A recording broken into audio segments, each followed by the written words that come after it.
দেখ বন্ধু, আসলে এই বিষয়টা একটু দুঃখজনক যে মানুষের শেষ বিদায় একটা মানুষের গায়ে আগুন দিয়ে দেওয়া। তুই এই জিনিসটা একটু চিন্তা ভাবনা কর বন্ধু। ধর তোর মা মারা গেছে, এখন কি তোর মার গায়ে নিজ হাতে আগুন দিয়ে দিবি? তুই মারা গেছস, তোর গায়ে কি তোর বাবা নিজ হাতে আগুন দিয়ে দিব? তার শেষ বিদায় যদি আগুন দিয়ে পুড়ে ফেলানো হয়, তাহলে মানুষের ভিতরে মনুষ্যত্বটা রইল কই? মানুষের ভিতরে ছেলে সন্তান মা বাবা ভাই বোন এই সম্পর্কটা রইল কই, যারা কিনা আমরা নিজ হাতে আগুন জ্বালাই দিতেছি?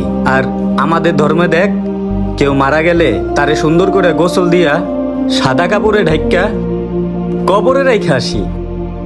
ঠিকই তো বলছিস বন্ধু। আমি তো এই বিষয়টা আগে কোন সময় ভাইবা দেখি নাই। আমি যদি আজকে মরে যাই, আমার ভাই বা আমার মা